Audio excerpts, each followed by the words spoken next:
শেখ হাসিনা বাংলাদেশ থেকে পালিয়ে যাওয়ার পর অনেক কিছুই আমরা এদেশে ঘটতে দেখছি। মিত্ররা ওয়ান কাইন্ড অফ বাকশত্রুতে পরিণত হয়েছে। আগামী দিনে রাষ্ট্র ক্ষমতায় কে যাবে সেইটাকে ঘিরে চলছে রাজনীতি। এতদিন যাবৎ আমরা অনেক কিছু ভাবছি, প্রত্যেকটা পরিসংখ্যান উল্টে যাচ্ছে। এর মাঝখানে শেখ হাসিনা একটা গেম খেলেছেন, এটা আমার কাছে মনে হয়েছে। তবে এটা শেখ হাসিনার জন্য বা আওয়ামী লীগের জন্য এটা ওয়ান কাইন্ড অফ বিপদই ডাইকে আনলো।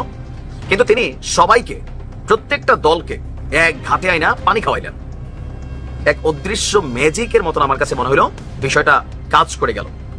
অনেকে বুঝেছেন, অনেকে বোঝেন না। না 5ই ফেব্রুয়ারি ঘটনা বলছি না, তবে 5ই ফেব্রুয়ারি বলেন আর 5ই আগস্ট বলেন, ওই দুইটার সময় আমরা যে মিল দেখছি সবার মোটামুটি।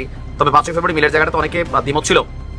গতকালকে উপদেষ্টা, আমাদের যিনি আছেন প্রধান উপদেষ্টার সাথে প্রত্যেকটা রাজনৈতিক দলের একটা ঐকমত্য, জাতীয় ঐকমত্য প্রোগ্রামের বৈঠক হয়েছে। সেই বৈঠক শেষের পরে প্রত্যেকটা রাজনৈতিক দলের যে বক্তব্য ছিল, আপনি খেয়াল করছেন, সবাই এক সুতায় বাধা পড়ছে। সেটা কোনটা? আওয়ামী লীগের রাজনীতি নিষিদ্ধ করা। বিএনপি ছাড়া সম্ভবত বিএনপিও কৌশলে কথা বলেছেন এতদিন। গতকালকে মির্জা ফখরুল ইসলাম সাহেব তিনি ব্রিফ করছেন, বাট এর আগে কিন্তু বিএনপিও বলছেন যে এই দেশে আওয়ামী লীগের রাজনীতি নিষিদ্ধ করতে হবে। বাট কালকে এই জাতীয় ঐকমত্য সরকারের যে পার্ট 2, মানে প্রধান উপদেষ্টার ভাষায় এটা সরকারের পার্ট 2, দ্বিতীয় ইনিংস।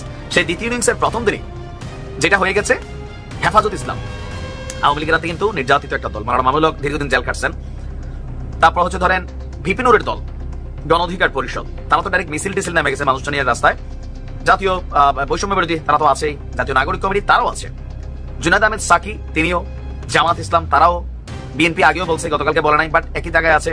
তারপর ববি হাজ্জাজের দল, এবি পার্টির দল, মোটামুটি আমরা যতগুলা দল দেখেছি 90% প্লাস দলের মোটামুটি একটা জায়গায় সিদ্ধান্ত হয়েছে তারা আওয়ামী লীগকে দেশের রাজনীতিতে নিষিদ্ধ করতে চায়। তবে আমি আবারও বলি, গতকালকে আমরা বিএনপির কোন ঊর্ধ্বতন দায়িত্বশীল নেতার মুখ থেকে এটা শুনে নাই। তবে এর আগে এনি সাহেব বলছিলেন আওয়ামী লীগের রাজনীতি নিষিদ্ধ নিয়ে বা আওয়ামী লীগকে নিষিদ্ধ নিয়ে, এটা 5ই ফেব্রুয়ারি বুলডোজার ঝড়ের পরে অনেকে টেনশন করতেছিলেন এই ঝড় আবার কোন দিকে যায়। তারপর সবাই একভাবেই কথা বলেছেন। এখন এই ম্যাজিকটা শেখ হাসিনা কিভাবে করে? দেখেন, এই দেশে এই মুহূর্তে নানান ভেজাল আছে, মানে রাজনৈতিক মতাদর্শ নিয়ে, ক্ষমতাকে পুঞ্জীভূত করে অনেক মতাদর্শ নিয়ে নানান মানে বিক্ষিপ্ত রাস্তায় সবাই হাঁটে। বাট যখন ইস্যু আসে আওয়ামী লীগ, সবাই করে একটা জায়গায় আটকায় যায়। কেন? কারণ আওয়ামী লীগ 16 বছরে এমন এমন কিছু ঘটনা করছে, সেটার মধ্যে প্রধান ঘটনা হচ্ছে ভয় তৈরি করছে। ভয় যে এমনি এরা মারামারি করুক, কাটাকাটি করুক, এরা কেউ দেশ ছেড়ে যাইতে হবে না, রাইট নাও। বাট এরা সবাই জানে যে আওয়ামী লীগ যদি ক্ষমতায় আসে, ক্ষমতা তো দূরের কথা, মানে দেশে ফিরে আসে শেখ হাসিনা, হালকা 2-4-10 দিন সময় পায়, পুরো দেশ এরকম উলট পালট হয়ে যাবে, উলট পালট। কারণ একজন নেতা ছাড়া একটা দল কতটা অসহায় আওয়ামী লীগের আগেও কিন্তু আমরা দেখছি। কারে দেখছি? আমি হেফাজত ইসলামটা দেখছি।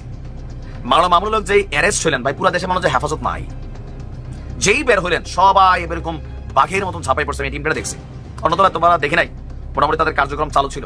আর দ্বিতীয় দেখছি 5ই আগস্টের পর। এতটা দুর্বল কিন্তু আবার আওয়ামী লীগ না, যতটা আপনাদের মনে হচ্ছে এই মুহূর্তে মাঠটাতে। তো এইটা সবাই জানে যে শেখ হাসিনা ফিরে আসলে সবাই জয়লা উঠবে, এবং এই যে জলার ইস্যুটা, এটা সরকার নিতে পারবে না, কন্ট্রোল করতে পারবে না। যার কারণে উপদেষ্টা, প্রধান উপদেষ্টা ডক্টর ইউনূস তিনি নিজেও জানেন যে সবার আগে যে সকল মানুষগুলোকে টার্গেট করা হবে বা কাহিনীর মধ্যে আনা হবে, তিনিও একজন। সো তিনিও চান শেখ হাসিনার বিচার করতে। আর জনগণের চাওয়া হিসেবেও তিনি বলছেন, বা আমাদের ছাত্ররা বলছেন, রাজনৈতিক দলগুলো বলছেন যে শেখ হাসিনার বিচার হইতে হবে, আওয়ামী লীগের সবার বিচার হইতে হবে। কজ অপরাধী, আইনের মাধ্যমে তারা এই মুহূর্তে কিন্তু অপরাধী হিসেবে চিহ্নিত হয়ে গেছে, জাতিসংঘের মাধ্যমে অপরাধী হিসেবে চিহ্নিত হয়েছে। তো এই যে শেখ হাসিনার একটা ম্যাজিক, কোনটা? ভয়ের ম্যাজিক। এই ম্যাজিকে সবাই কিন্তু এক ঘাটে এসে পানি খায় যেই মুহূর্তে আওয়ামী লীগের ইস্যু আসে।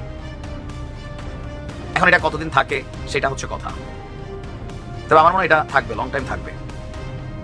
ভালো থাকুন।